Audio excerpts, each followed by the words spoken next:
It doesn't matter to me any longer how long I live.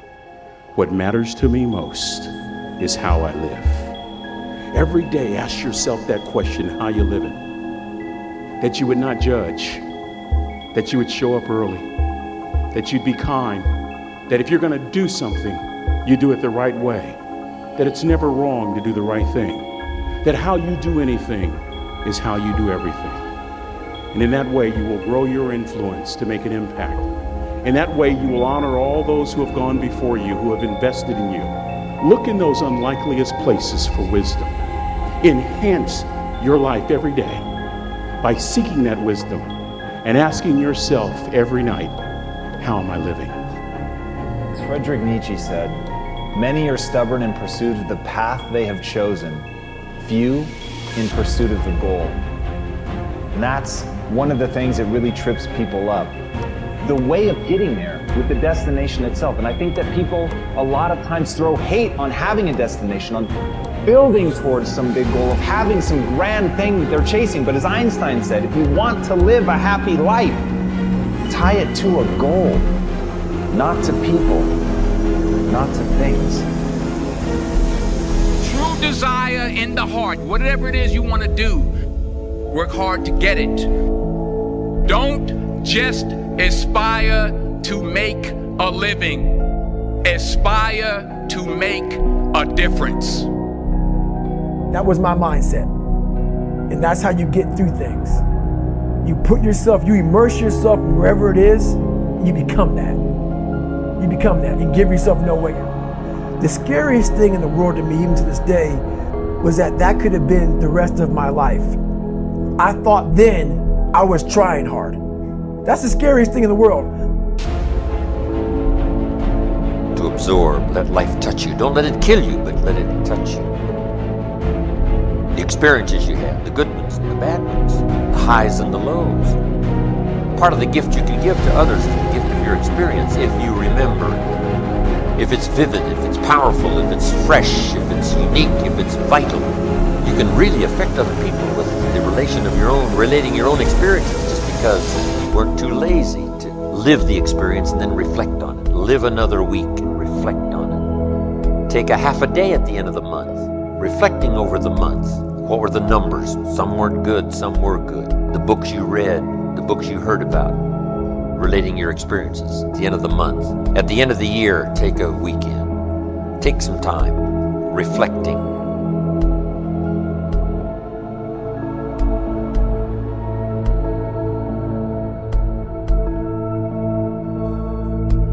How many times have you had a great idea, didn't do anything about it, and then a year later someone did something about it, made a lot of money, got the promotion, etc. So when you have the idea, the inspiration to act, it's time, act. And you don't have to know it perfectly. You know, you can drive from here to California, wherever you might be, assuming you're not in Hawaii, by going west, and what happens is that you don't have to see the whole route. You only need to see 200 yards ahead of you. At night you can drive just with your headlights, and the headlights keep moving with you, and your goal in life is to get in the game.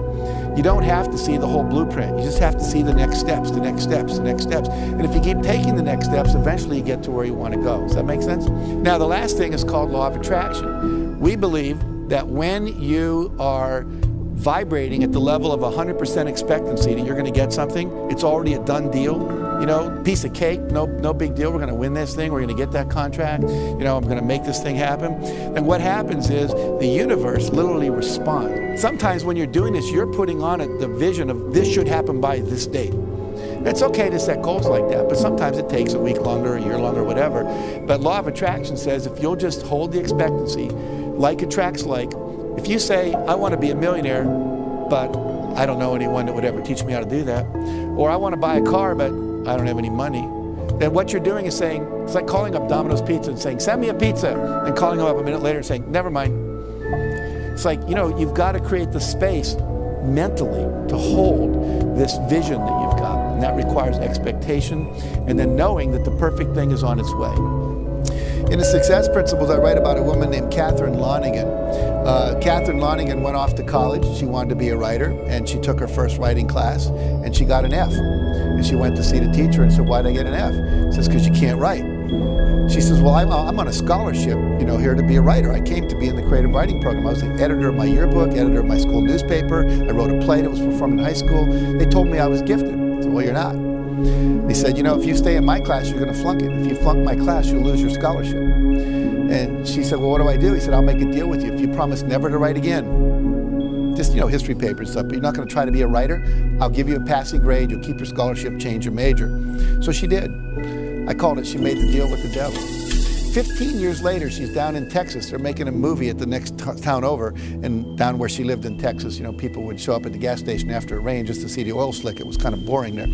So she said, wow, they're making a movie, let's go. So everyone drives over, and everyone's talking to the movie stars. She's talking to the writers, saying, what's going on, what's happening? And why are you interested in us? Why not the movie stars? Well, I always wanted to be a writer. The guy said, BS, if you wanted to be a writer, you would have written. She said, I was told on good authority I couldn't write. He was a Harvard professor visiting our campus that year. He said, that's BS. He said, what I want you to do is go write something, send it to me. I'll tell you if you can write. I do it for a living, I know. So she goes and writes a book, sends it in to him. He sends it to an agent in New York, and they publish it. Her next book was called Romancing the Stone. The book after that, Jewel of the Nile, both made into movies with Michael Douglas and Catherine Turner. So what's the deal here? 14, 15 years of her talent wasted because she bought someone else's evaluation of her. My friend Terry Cole Whitaker says she wrote a book called What You Think of Me Is None of My Business. Do not let other people's evaluations of you control you, okay? It's just an E. Your response is thank you very much. You keep pursuing your passionate dream, okay? Sacrifice. You get to pick your damn sacrifice. That's all. You don't get to not make one. You're sacrificial whether you want to be or not. This is the Peter Pan story, roughly speaking. Peter Pan is this magical boy. Pan is the god of everything, roughly speaking, right? And so it's not an accident that he has the name Pan. And he's the boy that won't grow up. And he's magical. Well, that's because children are magical. They can be anything. They're nothing but potential. And Peter Pan doesn't want to give that up. Why? Well, he's got some adults around him, but the main adult is Captain Hook. Well, who the hell wants to grow up to be Captain Hook? First of all, you've got a hook. Second, you're a tyrant. And third, you're chased by the dragon of chaos with a clock in its stomach, right? The crocodile. It's already got a piece of you. Well, that's what happens when you get older. Time has already got a piece of you. And eventually, it's got a taste for you. And eventually, it's going to eat you. And so Hook is so traumatized by that he can't help but be a tyrant. And then Peter Pan looks at traumatized Hook and says, well, no, I'm not sacrificing my childhood for that. So that's fine, except he ends up king of the Lost Boys. In Neverland, well, Neverland doesn't exist, and who the hell wants to be king of the Lost Boys? And he also sacrifices the possibility that he'll have a real relationship with a woman, because that's Wendy, right? And she's kind of conservative, middle-class, London-dwelling girl. She wants to grow up and have kids and have a life. She accepts her mortality. She accepts her maturity. Peter Pan has to content himself with Tinkerbell. She doesn't even exist. She's like the fairy of porn. She doesn't exist. She's the substitute for the real thing. And so, but the dichotomy that you're talking about is very tricky because there's a sacrificial element in maturation, right? You have to sacrifice the pluripotentiality of childhood for the actuality of a frame. And the question is, well, why would you do that? Well, one reason is it happens to you whether you do it or not. You can either choose your damn limitation, or you can let it take you unaware when you're 30, or even worse, when you're 40. And then that is not a happy day. I see people like this, and I think it's more and more common in our culture because people can put off maturity without suffering an immediate penalty. But all that happens is the penalty accrues. And then when it finally hits, it just wallops you. Because when you're 25, you could be an idiot. It's no problem. Even when you're out in a job search, it's like, well, you don't have any experience and you're kind of clueless. It's, yeah, you're young. It's no problem. That's what young people are like, but they're full of potential. Okay, well, now you're the same person at 30. It's like people aren't so thrilled about you at that point. It's like, what the hell have you been doing for the last 10 years? Well, I'm just as clueless as I was when I was 22. It's, yeah, but you're not 22. You're an old infant. right? And that's an ugly thing, an old infant. So part of the reason you choose your damn sacrifice, because the sacrifice is inevitable, but at least you get to choose it. And then there's something that's even more complex than that in some sense, is that the problem with being a child is that all you are is potential, and it's really low resolution. You could be anything, but you're not anything. So then you go and you adopt an apprenticeship, roughly speaking, and then you become something. And when you're something, that makes the world open up to you again. You know, like if you're a really good plumber, then you end up being far more than a plumber, right? You end up being a good employer. Not that plumbers, I'm not putting plumbers down. It's like more power to plumbers. They've saved more lives than doctors. So, hygiene, right? So, you know, if you're a really good plumber, well, then you have some employees, you run a business, you train some other people, you enlarge their lives, you're kind of a pillar of the community, you have your family.